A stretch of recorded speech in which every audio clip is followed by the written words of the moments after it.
All right, ciao guys. What's going on? Sorry for the delay. I'm Luca LaPorta. I'm the host of the Milan Guys podcast. I have a few special guests here. We'll get to that in a bit.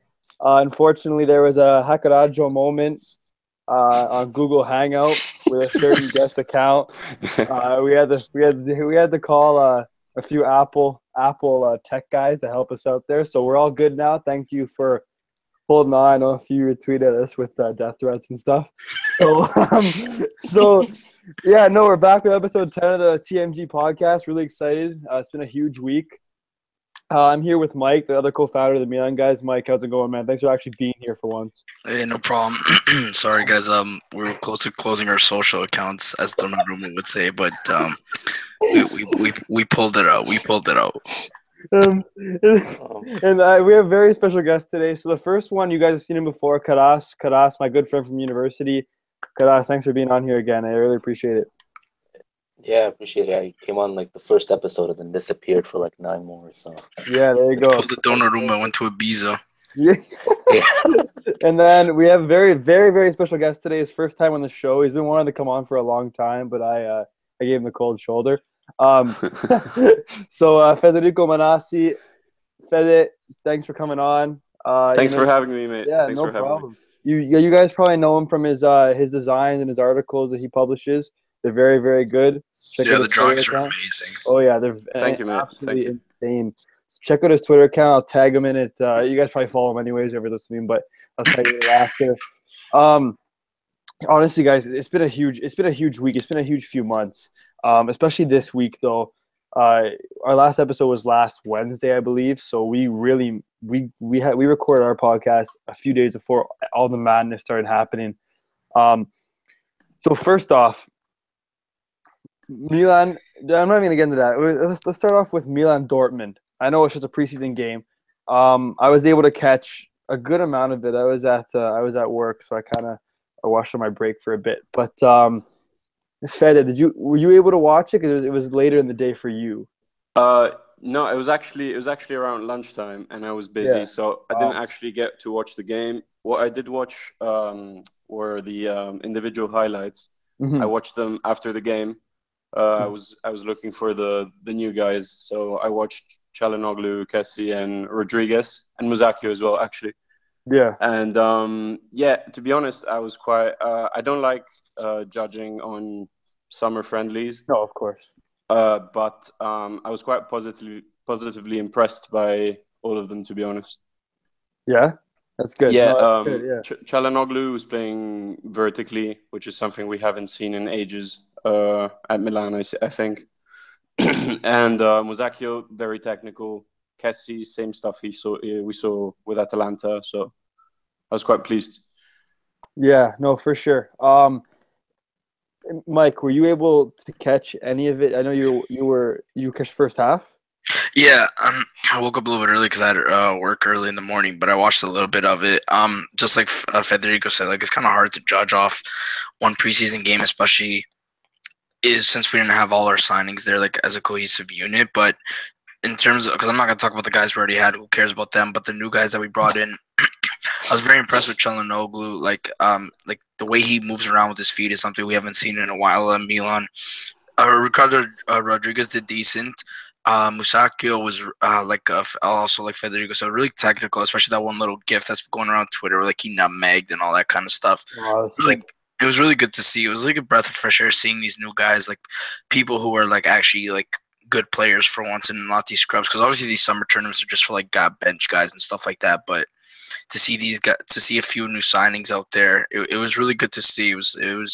They were pretty impressive, but obviously it's a summer game, so we'll see when this actual season starts. Yeah, for sure. Karas, I know you were kind of your DME update, so you watched the whole game. I know it's the summer, or did you watch it or no? No, I only watched up until they scored the second goal, and then I had to go off to uni. But what I saw was I kind of saw two things. The beginning of the first half, before our first goal, it was just a bunch of high pressure from Dortmund. We were really, really like on the defense. Defense was doing horribly because obviously we had freaking Zapata and Baldini. And Baldini. No, And that's a good point.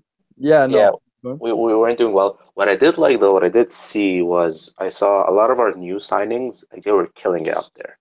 You know, there were especially like my main man Borini. I know I have an agenda for him, even though he's he's probably our worst signing. No, But no, agenda. Chill. No one beats Antonio Donnarumma. No, I think no. Borini will be a fans player, to be honest. He will. No, he will. I think He's not he'll be someone that He's a kind of maybe is not the technically best, but a I think Lapadula. he's gonna grow on us because he gives it his all, which is exactly something that yeah. obviously we've appreciated with players You, like you, Lapadula. Kuchka, stuff like Yeah, that. You know what? even good old Poli, to be honest. Oh, Maybe you don't obviously. understand. My love for Andrea Poli will never fade away. I love him. Yeah, I respect the guy. He always gave it his all. Was clearly not the best, but he knew it, and I mean, he was also never always complained, which is great. making an effort, to be honest. Yeah, no, for He's sure. Energizer Bunny. Energy, yeah, of course. No, you know what? And a thing that I noticed about the game is that, and it's to be honest, it's a good thing. Again, with summer games, the main goal, no one gets injured, and you get guys who are your regulars, you get their fitness back slowly and surely, right? So, a good thing that I noticed personally, the new signings stood out. They look like they were above everybody else, and that's what I wanted to see. Because if they were to blend in with the bad, then it would have been okay. Maybe we didn't really improve, but you can tell that, Ricardo Rodriguez. You can tell that he looked he joins the attack. He's very effective in joining the attack on the left side, and he put in a few really nice balls, to be honest. And I'm actually kind of excited to hear his delivery. And no, we haven't seen a good cross since 2011. So honestly, it's him putting in a nice cross like that really shows us that he could be a real player for us in the next few years. Again with Borini, he's not here. People gotta understand that Borini's not here to be a superstar. He's not here. Exactly. Yeah. He's not here to score a bunch of goals. He might get 2 or 3, maybe. I don't know how many appearances he gets. Optimistic. But hey, positivity land always. But but I agree. I mean, also he people forget that he was paid peanuts. So we're not talking about having splashed. What did we spend? I think double Borini we spent on Matri, and he was going to be our main striker as well. So he's 2x. If you just consider how much of a change that is, I'm perfectly content with having Borini as a backup. Perfectly fine. No, exactly. And when you think about it, Montella obviously requested this player. People need to realize that when Montella wants a player, when your coach wants a player, you try your best to get him that player. And people understand that, we can want all these guys, fan favorites, this and that, and players that, are attractive on paper. But, the coaching staff, they handle the technical part of it, and they know what players they need in order to play their style of play that they want. Borini's a player that can play in 4 different attacking positions. He can play as a striker by itself. He can play as like a segundo punta, and he can play on the wings. It's just a player that's useful, especially in a depth role. He's not like he's old or anything Italian. He talks really highly of the club, which I really like. Yeah. And to be honest, Borini probably could have went to a garbage club. Like, so he could be a star. He could be a starter for a, I don't know, random team. West like, Ham, maybe? No, not West Ham, because they have such a Chicharito. Like someone like a Carpi or something like, I don't know, something like that. I don't know. See, he could be a starter in a lower city. Or even Genoa, even. I think Genoa, they could. No. They have Lapadula now. I don't think he's better than Lapadula, but. Like as a winger. No, as a winger, true. No, but people need to realize too about Borini. He played for Sunderland. That's like one of the most sad clubs ever. They've been bad. They've been terrible for so. Sunderland have been romantic, I think. But they've been avoiding relegation for 6 years. In the last match day for the past 3 years, except for this year, obviously. Yeah, no, exactly, and they finally got sent down. It's like, geez, finally these guys. They seem like they always stayed above. They always scratched their way above the bottom 3. It was all Jermaine Defoe. Jermaine Defoe. I hate Jermaine Defoe. Don't ask me why. Because he came to Toronto FC, right? He came to Toronto FC a few years ago, and he freaking snaked the crap out of us and just left. Yeah, but he ended up Jovinko ended up coming, so it's okay now. But anyways, yeah, Borini again, he's not going to be the best player. People need to realize this, but he's a useful player to have on the bench. You know, he's going to run. You know what he really reminds me of? Like, I don't know why. Italian reference, like kind of like a Giaccherini type player. Giaccherini, you remember? You guys. I don't know if Karas watched the Azzurri, but we all watched the Azzurri last Euros, and everybody was really angry at Giaccherini playing on Conte's side. But he actually ended up covering a lot. Yeah, he actually ended up covering a lot of ground, and he was actually a really effective player. So one of those fan favorites, the Italian. You want those Italian players within the squad as well, and guys who are also good in the room too. And he seems like he's good in the room. Another guy I want to talk about, and I'll bring it over to you guys now.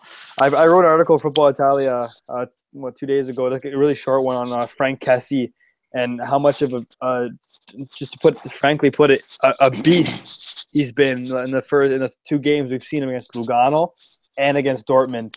He looks like he's above the rest, and he looks like he's not a 20-year-old player. He could be 40 years old. We don't really know, but according to the African press, that he's 38 or something. So I don't. Anyways, My money's on 56. Yeah.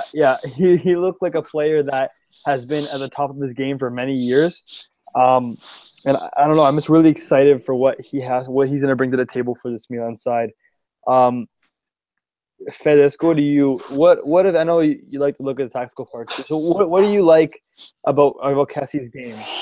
So the way I see it, I tweeted about this a few days ago.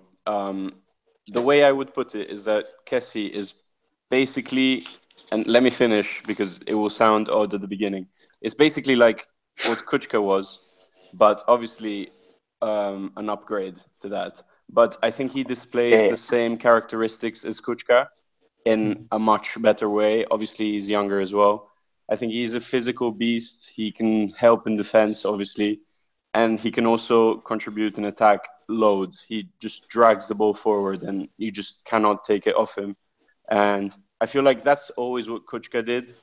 And I feel like Kessie can do that same sort of. He can take up a similar role, but on a completely different level. I'm quite excited about him.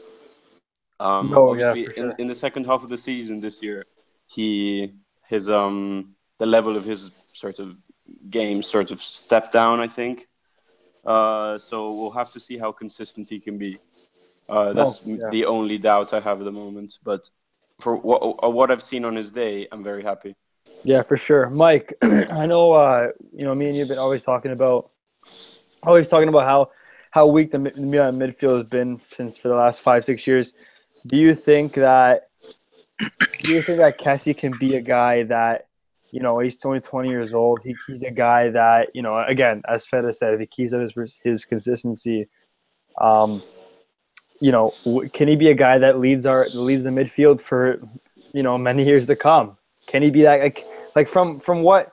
And obviously, a lot of people have spoken highly of him. Sorry, because he is a really strong player. He's kind of like, and I hate making these comparisons, but he's like a smaller, more mobile Yaya Toure from what Yaya Toure used to be. And I say that because they're both from Ivory Coast, but I don't know. It just seems like this to me. Mike, what do you think about Frank Kessie?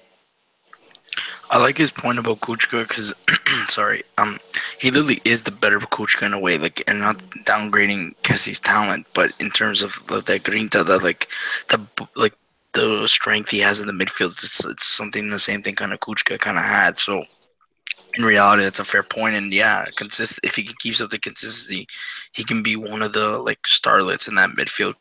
So I don't know. I think it's just good things to come from this guy. He's just so impressive already, and obviously we saw the season he had at Atalanta. So I'm looking forward to seeing him truly play in the Serie A for Milan in all 3 competitions, and that I think he's going to be really good.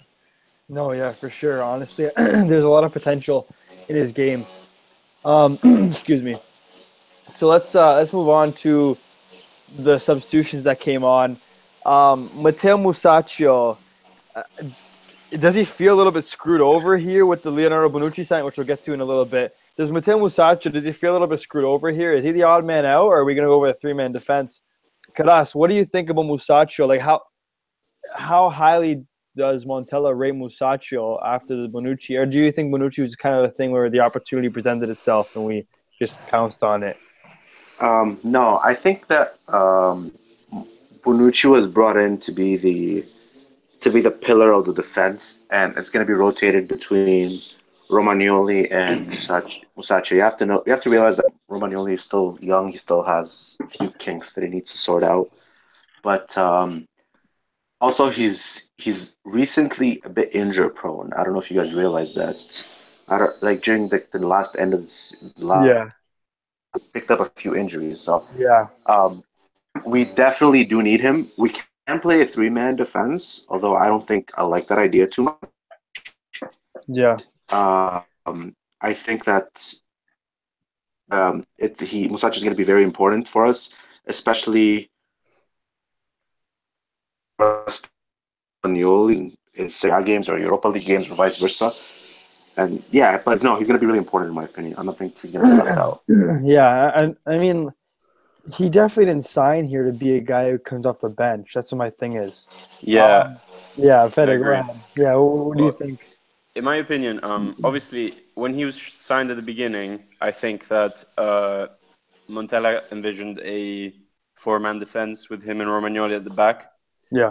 And the Bonucci signing, as Mirabelli was saying the other day, was more improvised in the sense that as soon as they figured out that there was this opportunity, they just decided to take Bonucci home. That's what I'm trying to say. You know what I mean? Like, Yeah. I think like an opportunity has presented itself and they pounced on it. You know what I mean? Exactly, yeah. And so the consequence is that they have probably had to reconsider sort of the formation that they wanted to work on. But I think that with three defenders of that level, because I really rate Musacchio. I think he's very technical and also fairly solid. His only problem throughout his career has been the fact that he's injury prone, unfortunately. Yeah. But if we take that out of the equation, and I mean, the medical lab will have made an evaluation, so they will probably assume that he's fine to some extent. I think that we can really play with three at the back, and that would also, I think, bring the best out of Conti and Rodriguez, because both of them are wing backs more than fullbacks. So yeah. I feel like we would have a very solid defense, and we would also have two very valid wing backs. I think that would make, I don't know, it would kind of look like the Juve that has been dominating the Serie A in these past years. Yeah, no, that's how I see it. Yeah. But just that, sorry, just go ahead. Like, I remember in a couple of podcasts before, like we were saying that like Romagnoli needed that like Thiago Silva kind of guy, that a little older, more experienced center back to like guide him. And even Musacchio's pretty young too, decently young. So I know the Bonucci thing kind of happened out of nowhere, but it's slow. It's kind of like a blessing in disguise in a sense, because Romagnoli's got that guy now. And then even whether it's three in the back or two in the back in terms of center backs, for me, it's a matter of depth. We're possibly two competitions for sure, hopefully three. So to have multiple center backs that are all reliable and all going to perform well is a good problem to have. Definitely. No, it is, for sure. I agree. But sorry, excuse me. Here's my thing. I want to discuss this. We'll probably be able to discuss for a few minutes. With all these different formations. So, for example, let me throw it out. Say we sign one more striker, undetermined. We don't know. We sign another striker. And we play with two strikers. So we play a 3-5-2. Where does Suso fit into the 3-5-2? Yeah. And I don't care what anybody says. Suso's not going to be on our bench. I don't care what people say. There's no way Suso, one of our best players last season, consistently, there's no way he can play from the bench. He doesn't want to be on the bench. I think there will be a lot of players who might be on the bench, depending on what formation Montella decides. Suso? It really depends, because there's a lot of stuff that Montella sees in training that we have no idea about. And you know what? That's what I always say too. We don't know what happens in training. So Montella might be in training, and he might decide that Çalhanoğlu is a much better fit than Suso or Bonaventura, he might decide that he might decide anything, to be honest, and you never know. One of these three, I think, will have to take the bench more often than the others, because they all sort of overlap in that they play in the same positions. And obviously, we spent a lot of money on Çalhanoğlu, but both Suso and Bonaventura were our leaders last year, I think. It's going to be a tough decision, but one of them is going to have to sit in the bench, I think. Yeah, and Mirabelli made it clear like 4 different times, saying that Suso's not for sale. We've received offers; he's not for sale. And then even Di Marzio came out and said like we received an offer from this, and we said no. And Mirabelli said yesterday that Suso's going to renew his contract very soon. He's not going to say that Suso's staying at the club. He wants to be here. But just he'll stay. It's just a matter of also like throughout, like you even had this discussion like last podcast, like throughout games there's formation changes, whether we're winning, whether we're losing, whether we need like so for example, if they want to start Suso first because Çalhanoğlu is not used to Serie A and obviously Suso is, like that's fine. Like there's nothing wrong with that. And then vice versa, if Çalhanoğlu outperforms Suso because near the end of the season Suso, like at least I noticed, like was performing as well. I don't know why. It could have been injured regardless, whatever. So, again, like, it's a good problem to have. Like for example, say Suso's on the bench, for example. They're playing a 3-5-2, for example. He's easily the first guy that you would call up, especially if you're needing an extra goal or something. You give a good fresh pair of legs, and he's a guy you could rely on. He's actually a good player off the bench. So whether one of those two are going to have to come off the bench, I really don't think it's going to be like where they're going to sit on the bench for 2 or 3 straight games without playing. I feel like even though they're on the bench, they're going to come in the second half and like they're going to be a part of it. So I wouldn't go deep into it. I don't think it's that bad of an issue. I completely agree. If you look at obviously, I'm not going to try to compare Milan to Real Madrid right now, but if you look at Madrid this year, one of their strengths was that Zidane was able to sort of rotate the team so much that everyone was in perfect shape until the very end.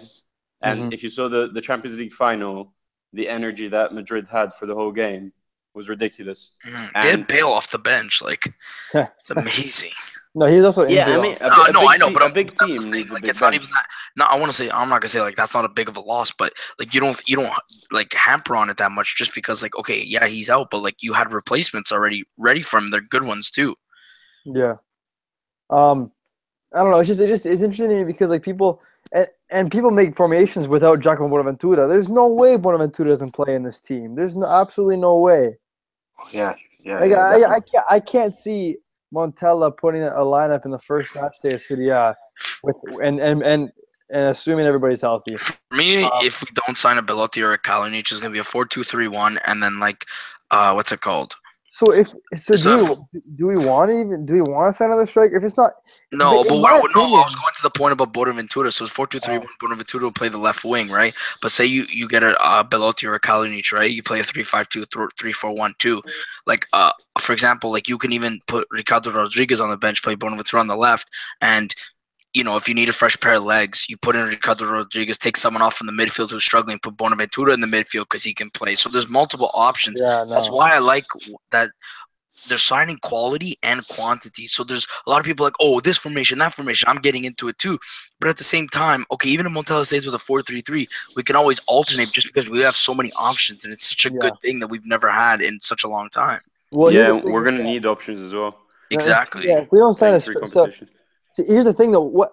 I don't have a weird feeling in my head that Baca has no suitors, and we keep him this summer as a backup striker. We probably will. Because tell me a team that wants Baca. We're not going to put him on loan. There's no point in that. Allegedly, Marseille want him, for example. Yeah. I mean, I feel like Milan just want to get as much. My opinion is that they just want to get as much money as possible from selling Baca because at the end of the day, we did pay 30 million for him. Yeah. So obviously, you don't want to lose too much money out of it. I think they're just going to wait and for someone to step up. And if it comes to the end and no one has, I think he might go for a lower amount. I think 50. that might be the case.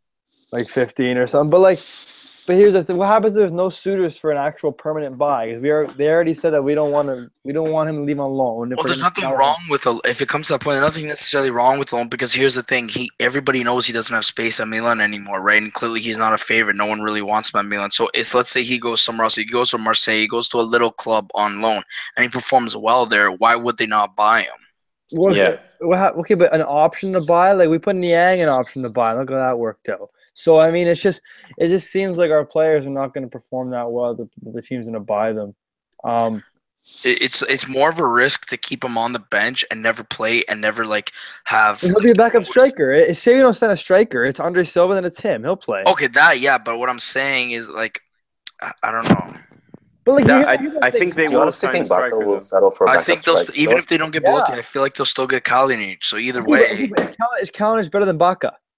No, but it's not even that. For me, they're on par. It's like Milan are basically done with him. Like they don't want nothing to do with him anymore. Just but I always have. I'm not gonna lie. I think Kalinic is better than Baca, anyways. Technically, he's a breath of fresh air too. The biggest problem is obviously that he is not good at playing with the team. Yeah, he doesn't run. He doesn't know how to hold the ball either. Yeah, he doesn't. He doesn't hold the ball. He doesn't find the right pass. He doesn't. You give him. I always said it he's only good within the 18-yard box, and that's it. Outside of it, he doesn't know how to. He doesn't know how to give. He doesn't know how to do anything. To be honest. He's a fox in the box. We've never actually seen him with good midfielders, though. That's the thing. We never actually. Okay, true, but at the same time, when they actually gave him service, sometimes how many times did he botch his finishes? You're right. But it just seems like he has cement in his boots a lot, right? And that's a problem. But I always have a thing for Bach because he scores goals. Like he just scores some big goals sometimes, and I just like him again. I don't know. It's weird. Too inconsistent. I remember the one goal he scored at J Stadium on the counterattack. That was a nice goal. That was a fantastic goal. Like a lot of strikers wouldn't have finished that, in my opinion, because just from the pressure of what he got on the counter there, and he put it right past the fall. A lot of strikers can't do that. Right. No, but I just think even talent-wise, whether Kalinic is worse than Bach or vice versa, regardless. There's always something about a breath of fresh air. And, clearly Milan and fans are done with Baca. So, okay, you know what? Okay, Kalinic might not be that much of an improvement, but at the same time, he still has an opportunity to actually do well with us rather than keeping a guy who, is kind of upset that he's still here because he's not getting the service or whatever. You know what I mean? So sometimes a change of scenery is good for a guy. Guys, you know what? It's also a case of taking into account Montella's preferences. Because Montella is known for preferring technical players. And we've seen that. I mean, Kuchka, who was an absolutely valid backup and always very solid, more consistent than a lot of other better players, he was made to leave because simply he is not Montella's type of player. Lapadula even, not Montella's type. And I think Baca does not fit either. And Kalinic sort of fits that archetype a bit more. So I think Milan will push to buy Kalinic unless they can obviously buy someone else at a reasonable price. And I think they will try to have Baca leave in some shape or form. Mm-hmm. So, I agree. Alfredo Padula just tweeted, just reported that Milan could get Kalinic and Belotti. Now, how does that make sense? I just don't. That would be nonsense. That would be nonsense. Are you kidding? We're gonna have 3 starting strikers from the team. Well, then it just confirms a 3-5-2. Or you also have to understand this. I tweeted out yesterday. For me, Kalinic is the biggest decoy out there. He's literally just there to get rumors running around. Yeah, but here's my for Belotti. And then here's the thing. He literally said, "I want Milan. I want to leave Fiorentina." I know. But what I'm saying is, basically, what Milan is saying is this: okay, yeah, they're making up. There's all these rumors about both, but they're not gonna get both. Basically, what they're saying is, okay, if we can't get Belotti, we still have a young Andre Silva who's promising, and then we have an experienced Kalinic. The same thing with Bonucci and Romagnoli. Bonucci's the more experienced guy. Romagnoli's the more younger guy. It's the same thing. It's a sexy center back partnership. Jeez. Anyways. No, I don't know. Everything confused me. But then again, is Padula ever right? It seems like he just reports nonsense. No, he's one of those guys who have decently concrete info, but it's not like to its full potential. It's not like Di Marzio, that's for sure. It's kind of like when you're telling a story to someone and then like you leave them with a cliffhanger. That's what he kind of is. Yeah, it's true, but no, it's not like Di Marzio will always be number one in my opinion. Everything he says usually happens. Like when he says "È fatta medical tomorrow" or whatever, medical on Wednesday, it almost they arrive on the same day all the time. So, and Milan news is good too with what's his name, Anto Vitello. Yeah, he's Vitello, really good. Yeah, Vitello, and then you know what? Who actually Sportface? They're actually not bad. Yeah, Andrea, he's really Andrea's good. I follow him. Everything he says. They're always reporting stuff I'm like noticing like a few days before other people. No, they're good. Honestly, whoever's listening, give those guys a follow. We'll link them after. They're pretty good. Like when the Bonucci thing was happening, like they tweeted when he was arriving at Casemiro before anybody else did, which is kind of cool.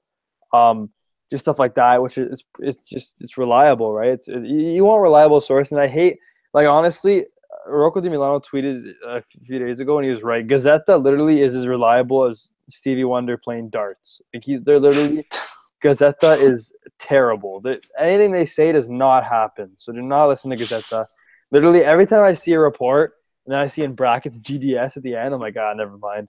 It's not even worth my time reading because it's just not true. It's not going to happen. Tutto Sport's even worse. You mean Tutto Juve?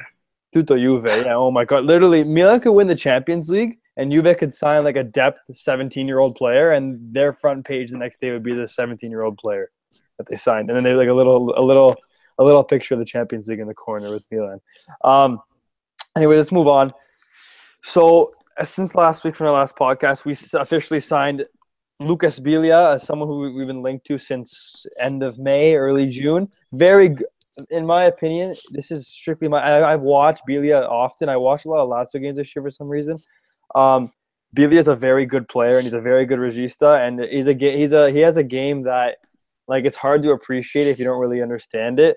But he's a player that can pull the strings from the spot. He plays his role so well. I'm not sure if you guys agree or not, but he's a guy who you need in the lineup, and he's a leader, and he's not slowing down. So I think it's a very good signing. It's something that we took Lazio's captain. So, I mean, it's a big thing. Karas, you haven't spoken in a while. What do you think about Lucas Biglia? What do you think that he can bring to the team? All right.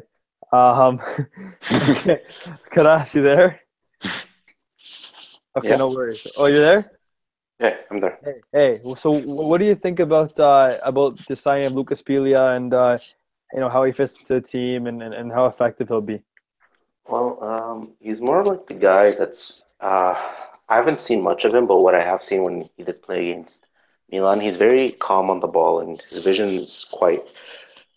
His vision is actually quite good, and I think what we need him really more, not because of we do need him for the experience, but and for like this one season, this like breakouts, like comeback season for Milan, but we also need him for Locatelli again, because If he we're stays, ruining that guy If he to be stays. like the best regista Mhm. for Milan for like the future. So we definitely do need him.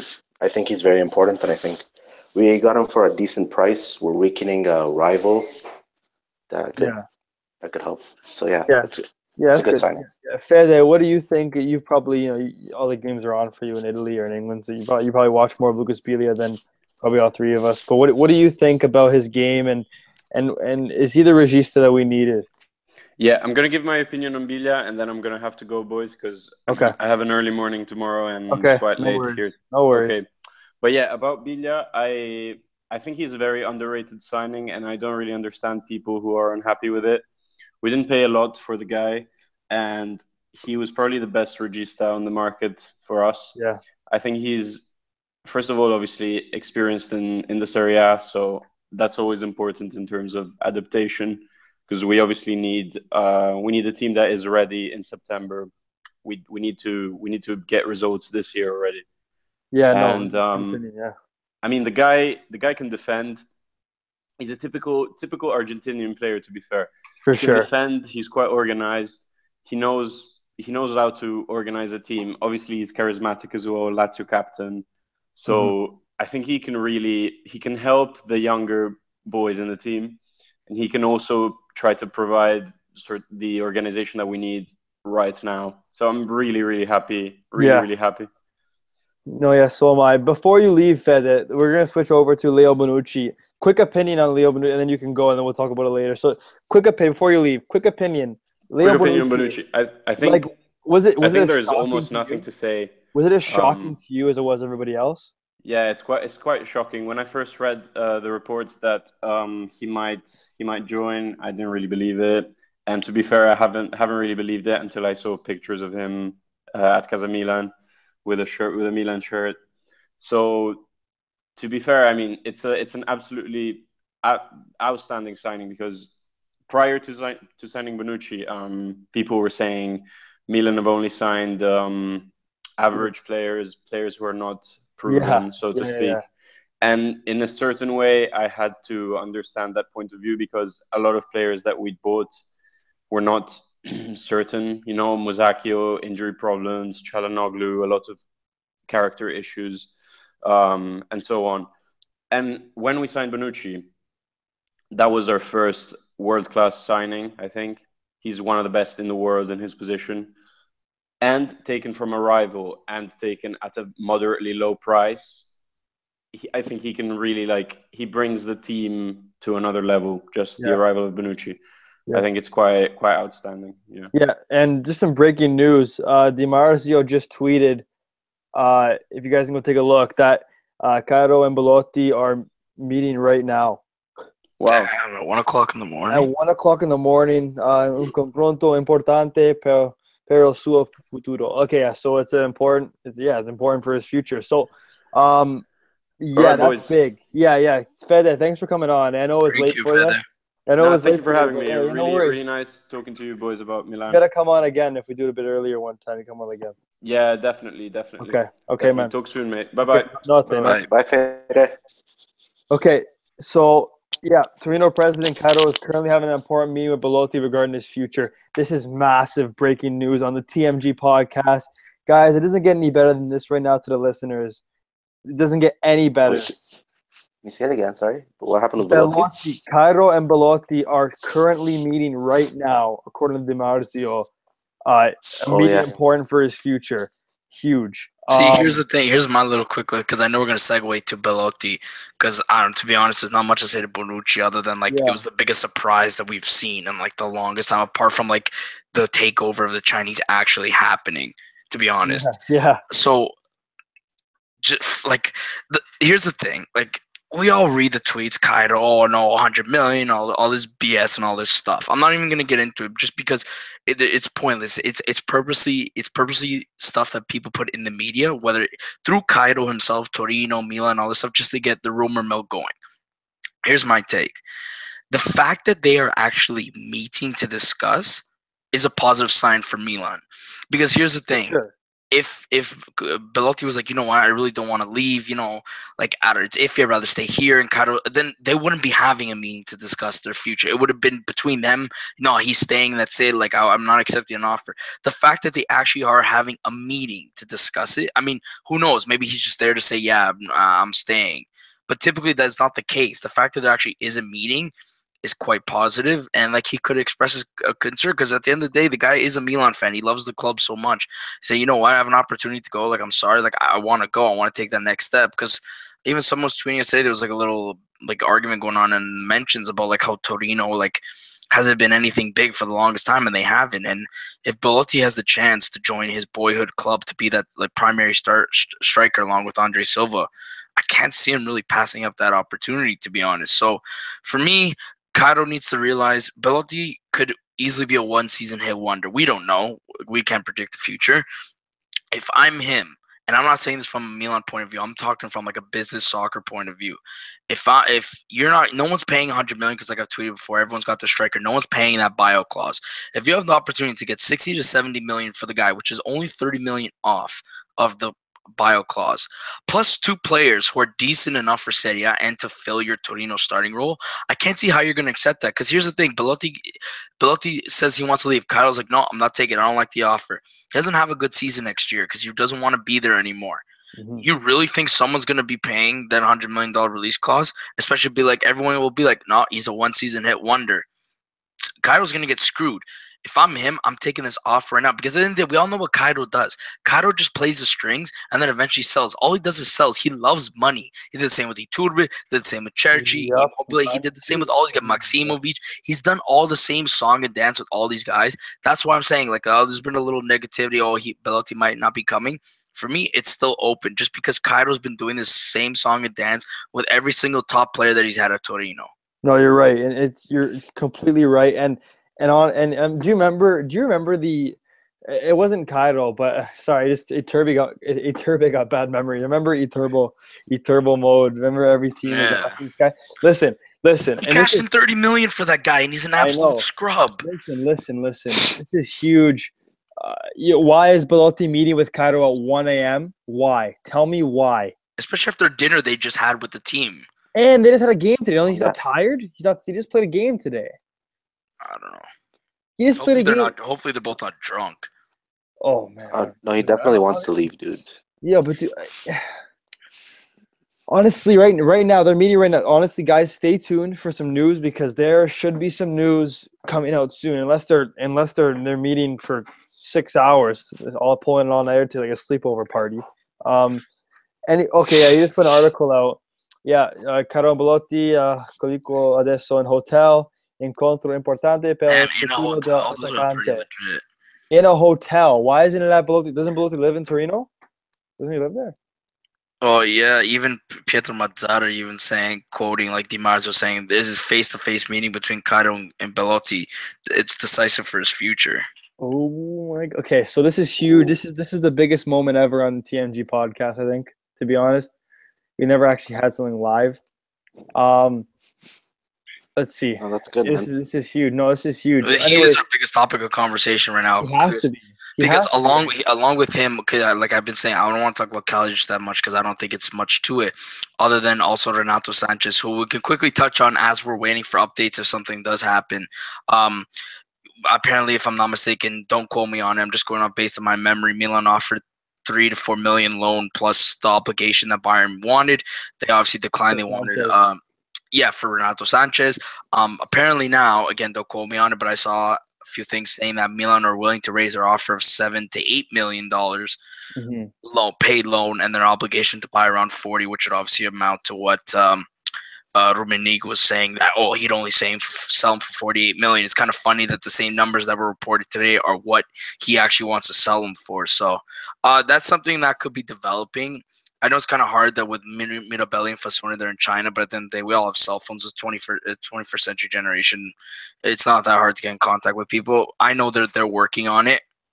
So for me, I think the next couple days, week, maybe 2 weeks at max, because obviously we start our first game, Europa League game soon. So I would highly stay tuned.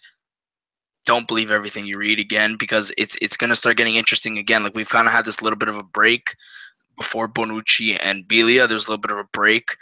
Now that happened. Now I think these might be the next two. And if we seriously pull these two off between Belotti and Renato Sanchez, man, oh man. Oh, honestly, I want to hear some news here. I'm not going to bed tonight in 5-6 hours. Yeah, even Rocco said Cairo and Belotti meeting at 1 a.m. must be nothing. Obviously, nothing. And here's the thing, guys. Why are they meeting? You actually know what? Hey, I'll tell you one thing. Meeting at 1 a.m., is there a phone call to a certain Massimo Mirabelli or Marco Fasone who are in China right now?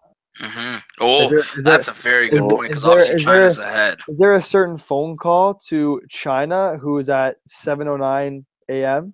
Because he could have easily been Mirabelli said, listen, Kaido accepted our offer, whatever it is. Or like Mirabelli could have called Belotti's agent, hey, listen, something's in the works here. Go tell him that you want to leave if you want to join. It could have easily been something simple as that. The business sports world is not as complicated as people think. Yeah, it's not that hard. I want to join. Okay, you push for it. I mean, I'll make it simpler than it probably is, but some people think it's a little too complex. And when you hear the stories that come out after, like, look at Bonucci. He didn't want at Juve anymore. Called his agent. I want to go to Milan, and look what happened a couple days later. Yeah, he wanted us. We wanted him. No, Montella also wanted him a lot. No, right? yeah, really for sure. Yeah, I was really surprised to see that Mirabelli say, "Oh, Montella said like go all out for him, because it didn't sound like, obviously even Mirabelli was like cool with what he said. It was like he called Juve and said we either do this and get it done right away, or we don't ever talk about this again.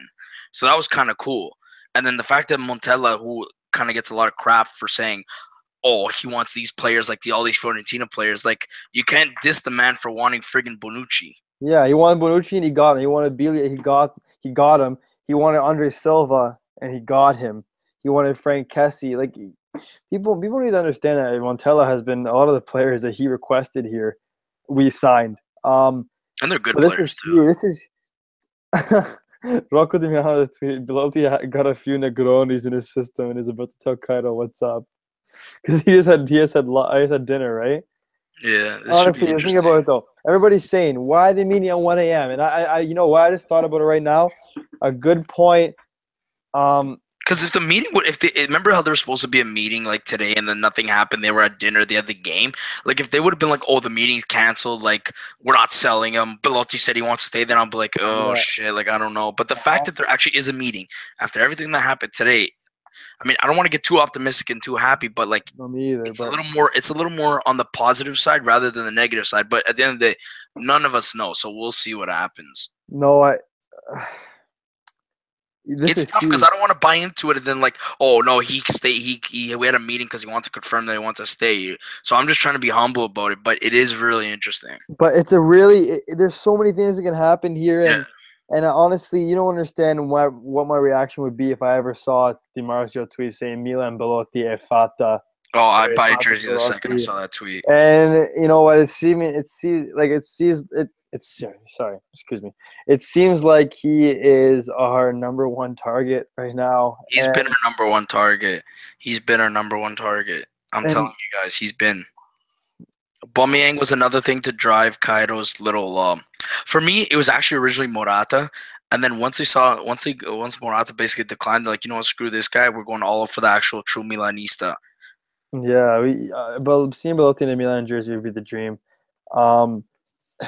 Let's talk about, you know, while it happens, while they have a meeting, whatever. Maybe we'll probably end it before breaking news comes about. But let's talk about a potential. No, not yet. Let's talk about potential. You know what? Sure. Let's talk about departures. So today, Mattia De Sciglio was just officially sold to Juve. De Sciglio's been flirting with Juventus for 2 seasons. It's pretty disgusting if you ask me that he's been flirting with them for so long. I don't know. It's just he needed to get out. He just needed to get out. Yeah, but like he's just not that good. He's average. Here's the thing. Like, you know what? I don't want to say I'm going to defend him. I'll give him a leeway. I think that's a proper word in terms of that. Like I've even made the argument before. He's a better right back than left back. Okay, I'll give him a little bit of leeway on that. That's fine. Yeah. But at the same time, when he did play right back, sometimes he didn't shine. And here's also another thing. Whether you're playing left back or right back, this is a team that you grew up with. If you truly don't want to be here, then get out. Look, we're building something special here. If you don't want to be a part of it, get out. You want to go to Juve? Fine by me. Get out.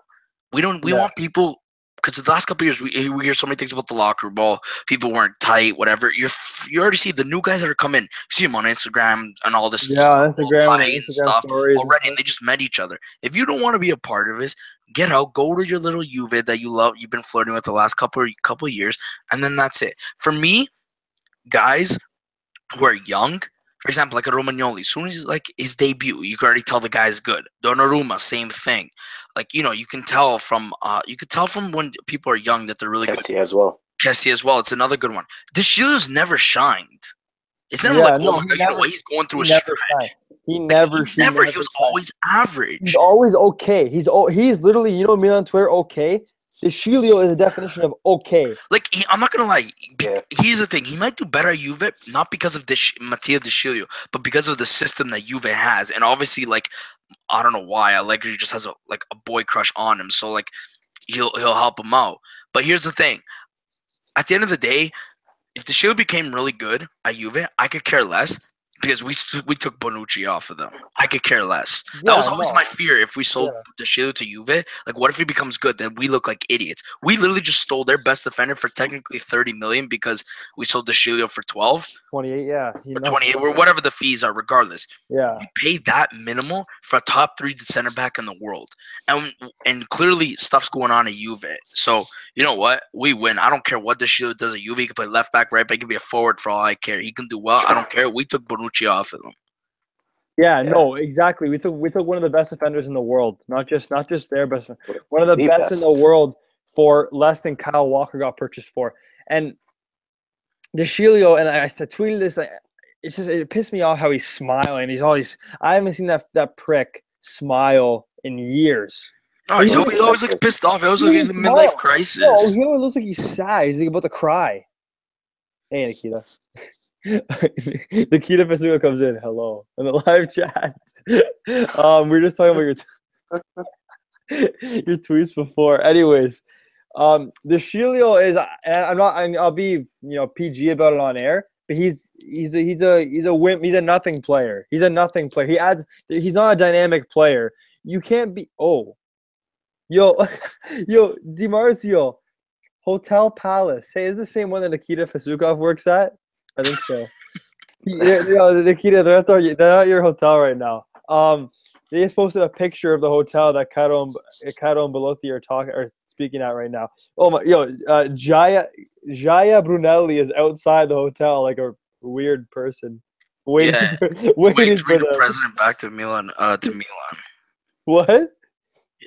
Sorry, Milano. Excuse me. Yeah. Oh wow. Okay, this is huge. Okay, this might happen. Okay. Anyways, Bonucci was literally the best. He's probably the best ball playing defender in the world. And the live chat's so funny. Sorry. It's incredible. Anyway. Zizou Huedi said I'm hard after we said the Belotti news. What did he say that? He said he's hard off the Belotti news. Same here, buddy. When? Just check the live chat. I'm looking right now. I don't see it. 7:16, literally a minute ago. Yeah, he just posted it. I'm hard. Same, bro. Yeah. No, Zizou he freaking tweeted like 2 days ago.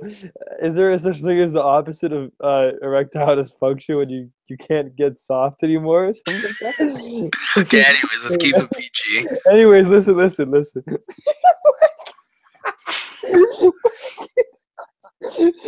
Ola whale or Jimmy wanking. Yeah, guys, this is really gonna be interesting. We can't keep the live stream going on for so long because we got other stuff to do. But nonetheless, if something notably happens, we'll update you guys with tweets. What Gattuso Matt is really late to the party. He just tweeted the article saying we're meeting with Belotti. Should I tweet back at him saying you're late? No, I'm not going to. Anyways, okay. So here's my thing here. Here's my thing about the Sciglio. And, everybody labeled him as the next Maldini, right? That's why that was the next Maldini. What a disgrace of a freaking nickname. The next Stugats. Hackeraggio needed on his life. Hackeraggio. Wait, and then, I'll never forget when Montari rolls into a Lamborghini and De Sciglio has like a freaking Volkswagen Golf. Fucking broke boy. Volkswagen Golf he walks in with. And he says, here's my thing. De Sciglio went from I'll have her home at 9 o'clock to she calls me daddy now. No. Yes, it's very true. No, honestly, what it is that the Sciglio never played with emotion. Literally, the sky. He never did. Dude, the sky could be falling. The world could be ending. The Sciglio would kind of look over and be like, "Oh, okay." He has no sense of urgency. Tell me how you play with Milan for 7 years and you score 2 own goals and you only score 1. It's not even a goal on a friendly. Nothing. You score literally no goals. How? Tell me how that happens. You score 2 own goals.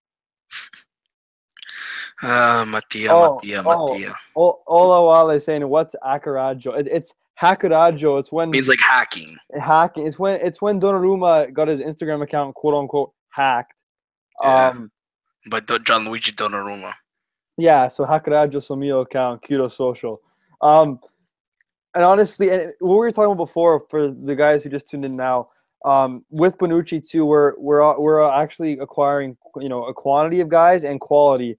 And Nikita, I'm sure you liked the article that was posted today about Borja Valero.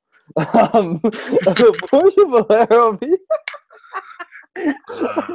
about Borja Valero being more important than any of Milan's signings. Anyways, honestly, we've had a 10 out of 10 mercato. Bringing in Belotti would be probably, in my opinion, the best mercato a team's ever had in history. Yeah, no, Diego's right. He's saying we aren't saying quality according to Inter fans. Yeah, apparently not. Inter's linked with Vicino, and they signed Borja Valero, and they fans shouldn't talk until Gabigol scores more than 2 goals in a season. Inter is literally like this. For Dalbert, they offered 15 million, and then Nice said we want 30 million. So Inter offered 15 million plus bonuses. Now, here's the thing that pisses me off about Inter so much. They signed B minus players, but they act like they're A plus players. Like, oh my god, bro, Gabigol is like the new Brazilian Ronaldo. The guy literally hasn't done a thing. I swear I've done more, and I don't even play. Oh no! The best is when Gabigol. They're so lucky. They're so lucky. They know how to work finance. Like they're so stupid. They could have easily cashed in 55 million for Perisic, who is a good player, but he's not as good as 55 million in my opinion. He's a one-season hit wonder. He could have went to United because that's where I think he belongs to. Those kind of guys. And then these idiots sell off like some random players, and now they're gonna keep them. Honestly, it's banter because it's I don't know. Honestly, when Gabigol scored that when Gabigol scored that one tap-in goal against Bologna last year, remember? And Inter fan tweeted like he's the best in the world. And this one guy was like, he just scored a tap-in, and he's like, no, but that was the best in the world tap-in. And he's like, what? He said Perisic just shit. You know, my grandmom can play better than Gabigol. Hey! Always remember, Gabigol 1 goal, Paletta 2 goals. That's fine. That's amazing. I'm done. Okay, let's talk about more departures. Apart from the Shilio, he's done. He's see you later. Emotionless piece of garbage. See you later, Diego. I'm sorry, but I hate the Shilio. I hate his stupid look on his face. Never intense. He was never intense. He was always figured out how to grow some facial hair. Yeah. He grew a beard now. And my question is, with this that guy family looked 18 for like 5 years. Yeah, with his family car, who was his family? Like his parents? He doesn't have a girlfriend. He doesn't have a girlfriend, does he? Oh no, the only quote unquote girlfriend he's ever had, it was in that commercial for FIFA where he was playing and the girl was trying to like seduce him. He was too busy trying to concentrate. Imagine he had that concentration on the field. I swear we'd be winning the Champions League every year. Maybe he's a little maybe he's a little sideways. Maybe he's like we won't assume. Maybe he had a hot Karajo on his on what he feels. I don't know. He might be like, do you recognize that? He's like Keita Balde. Keita Balde and friends. He's like Keita Balde Diao. I'm so happy we didn't sign that. That guy. I'll say that guy. Imagine him and Dybala as pairing on and off the field. Okay, you know what? This just segued to something I did not want to talk about. Okay, enough with the banter. Oh my god, it was funny. Okay. DiMaggio, hurry up, buddy. Yo, okay, what's going on with that? We're gonna be talking about Carpi. We're gonna be talking about the Borja Valero and Vicino midfield duel. Greatest midfield duel in the history of football. Yo, no, honestly, let's be honest here. Is anybody even gonna go watch a Fiorentina game next season? Do they even have a starting 11? I don't think so. Who's their coach? Oh yeah, it's Pioli. Oh Jesus. Pioli's literally banned. Pioli is the starting 11. Okay, guys, let's move on here. And by Niang, does he even have it? Does he have a death spot on this team, or is he certain to leave?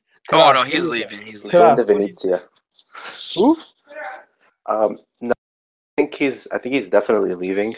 But the thing is just that every time like we wanted to send him there, like he just doesn't like he's too picky. Like he thinks he's better than what his actual talents present, Yeah. and it's kind of preventing us from leaving. I think eventually we might get sick of him and just terminate his contract or run his Oh contract. my god. That would be a dream come true. Jesus. Oh my god. Look what Diego just put in the live chat. Look what he just said. Read it. Mike, read it for me out loud. What am I reading? No, the second last message. The second most recent. Poor guy got bullied. Gonna go Colombian on us. Columbine. I can't read. I'm dyslexic. Apparently. Columbine. Diego's the biggest Achilles fan. I don't know why. Bro, I saw Gabi go warming up. Not as bad as I thought. The board broke his ass. Okay, but Everton wanted Niang. What happened to that? He didn't want him. I feel like That's what I heard.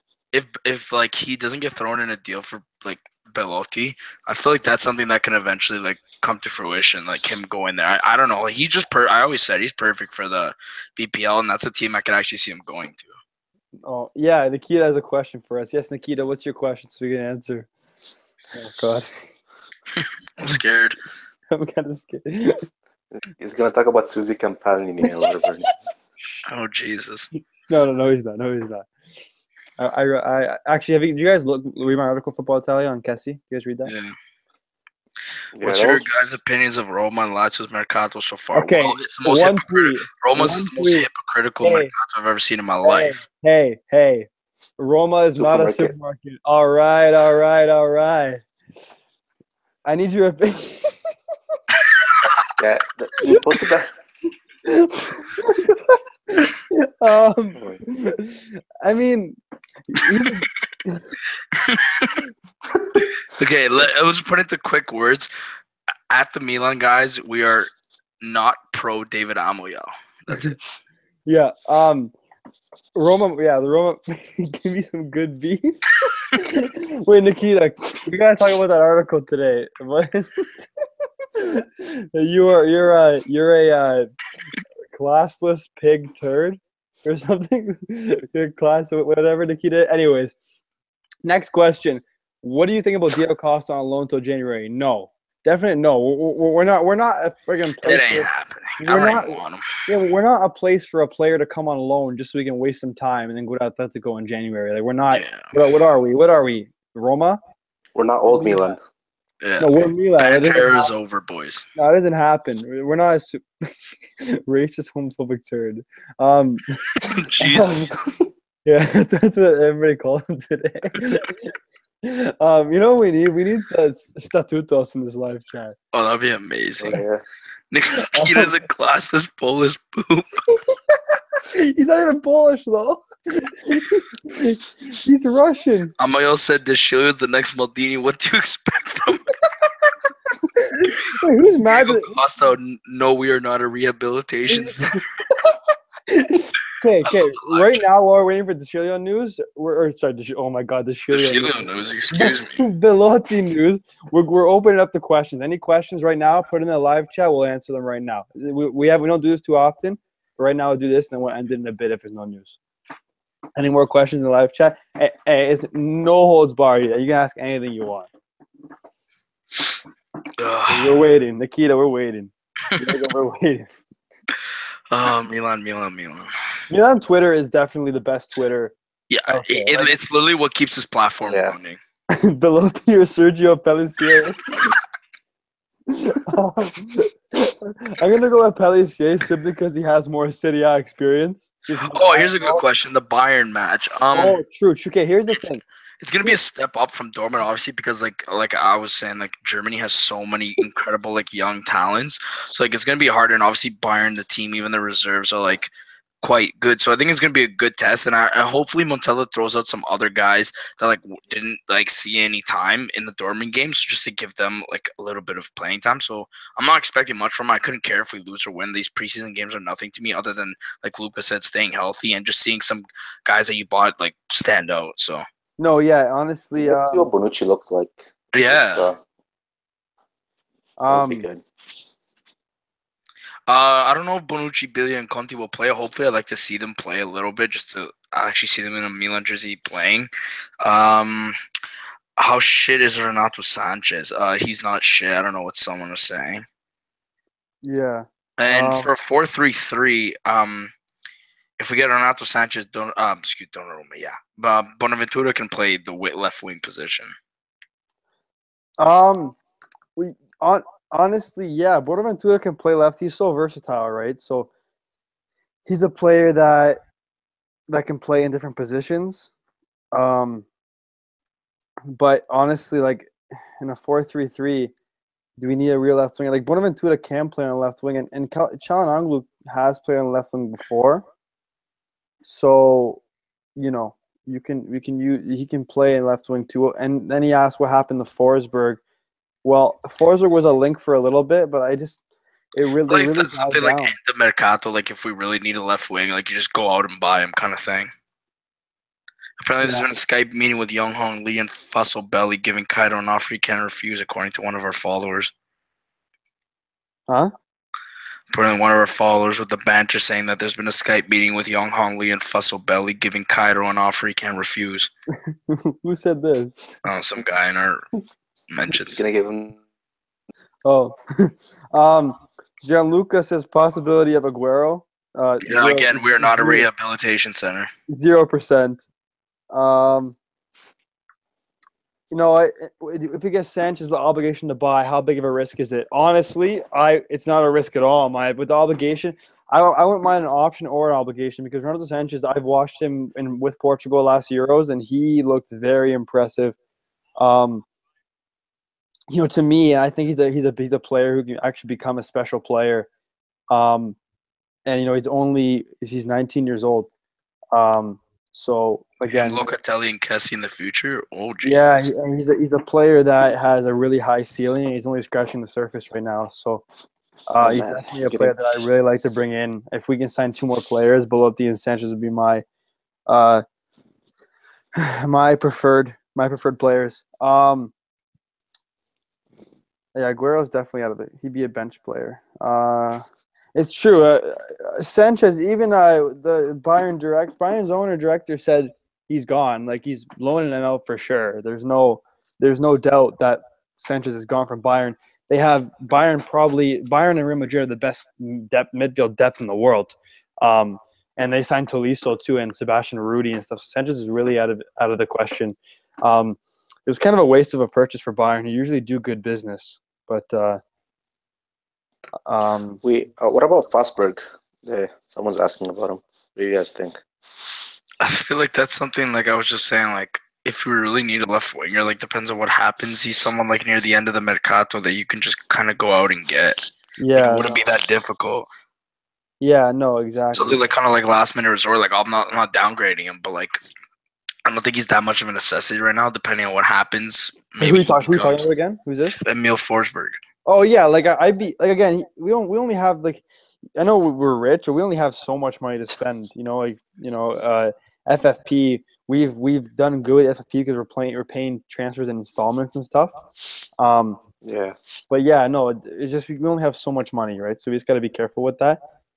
Yeah, you don't want to overbuy. Like, there's no like. Oh yeah, exactly. Depth is obviously a good thing. Like we were talking. You want to overbuy, like Bayern Yeah. kind of did with Renato Sanchez. They paid 40 million for him.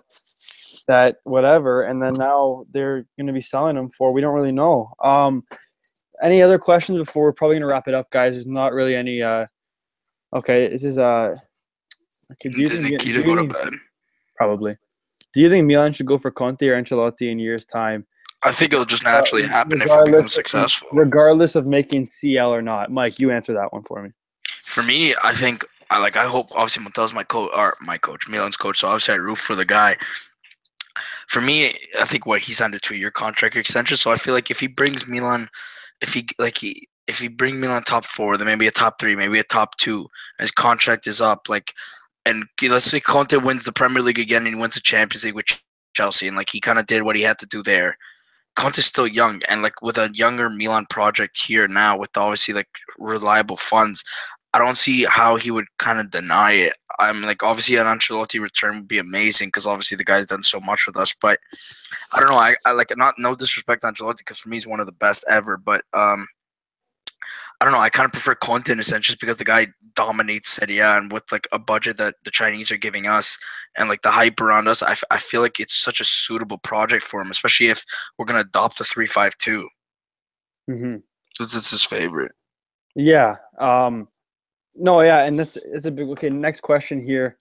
Okay, Diego, shut up. Tashilio's not scoring against us. Like, shut up. He's not scoring. I can guarantee you. I think my life. Look at Nikita's question. He's not scoring. Nikita, thoughts on Kessie and Alto said his dick legs. Quite huge. Honestly, just like Rocco Di Milano tweeted, if we have them, is their highlights going to be on Brazzers, not on YouTube. It's going to be on Brazzers or highlights. Yeah, who would win in a fight between Kessie or Bonucci? Huh?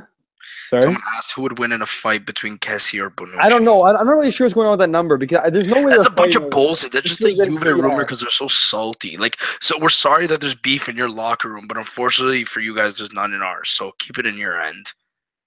Yeah, no, exactly. And I think Kessie. People said that Kessie picked number 14. Yeah, it's not that serious. And everybody was like, "Oh, Kessie has to pick 19. He's never worn nothing but 19." And then I'm pretty sure Andrea from Sportface tweeted a picture of Kessie wearing like number like 11 or something, saying like, "Okay, he wore different numbers." Oh yeah, he wore a different number like internationally.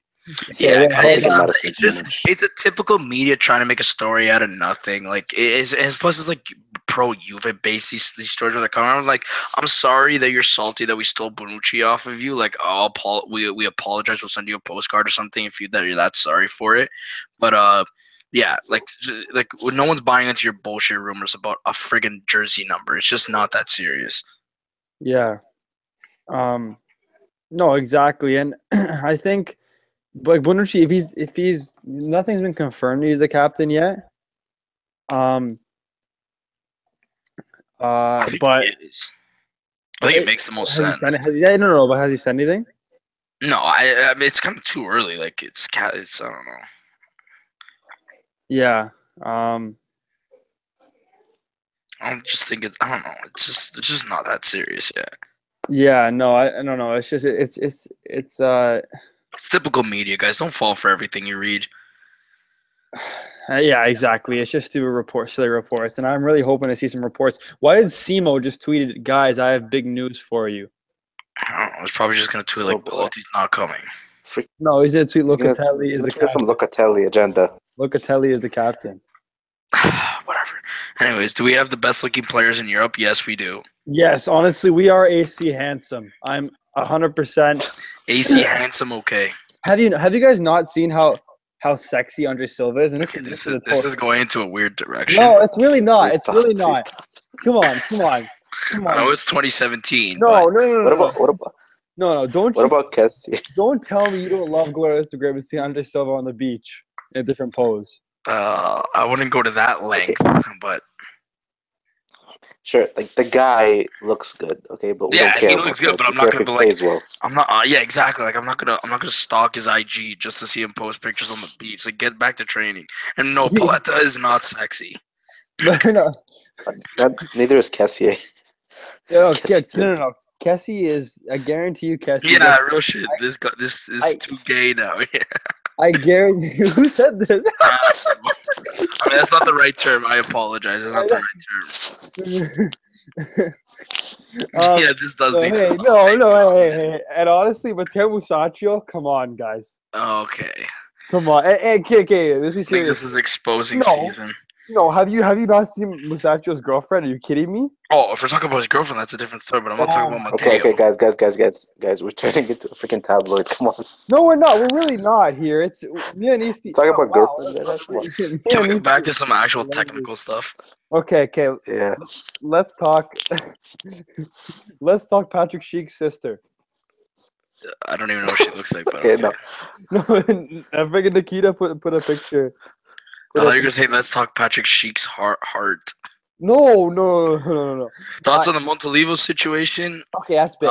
If you want, we can keep him as a decent backup. I mean, like we mentioned multiple times in the podcast, he's a good locker room guy. People clearly respect him and such, but I don't see him getting much playing time either. Along with Abate, you guys are going to be seeing these guys as role players. If we're playing a smaller team, you want to rest some guys, they'll come in.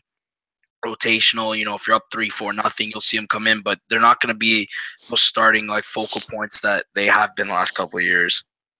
Yeah, no, true. And honestly, like Montolivo, I know a lot of people hate him, but like Montolivo, fine, not decent. Okay, he's not decent. He's not decent. Okay, he's not. You guys have to relax here. Montolivo is not the worst player I've ever seen in my life. Like, he's a player that obviously is respected by every player. But if he's losing his captaincy, we obviously don't race him. He could live in the locker room. He's good to lose. Honestly, though, like we're gonna wrap things up. You can go scrub the toilets with Antonio Donnarumma. Oh my god!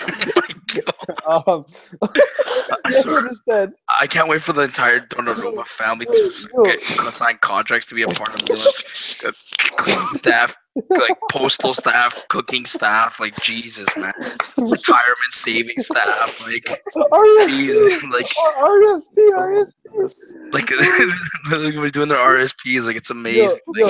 Did you see what Diego put in? What's unbelievable? What? He. Well, I don't think he's a lesbian, considering he's married. But dude, his Montolivo's wife. He might have just tweeted something. What did he tweet? What did he tweet? Sick. Yeah, it's the typical good night. I'll see you guys in like 4 hours. Yeah, it's literally okay. That's a D move. Ever just put that? Yeah, that's a troll move. He literally just put buonanotte con tutte le news e ti rivedere la giornata di calciomercato. Translate, please. It's literally he married, hence a lesbian. That's just not funny. Oh my god. Montolivo hit in the corner. Montolivo hit in the corner while Beati was a man. This is bad. Okay, we gotta wrap. We've been talking for over an hour now, but you know what? The lads love it. I guess no Belotti news is gonna happen. It's gonna happen the second week. It's gonna happen. Yeah, it's gonna happen when we end it. But I don't know. It was a fun episode. This was probably the best episode yet. So much banter. Maybe a little bit too much banter. Sweet banter.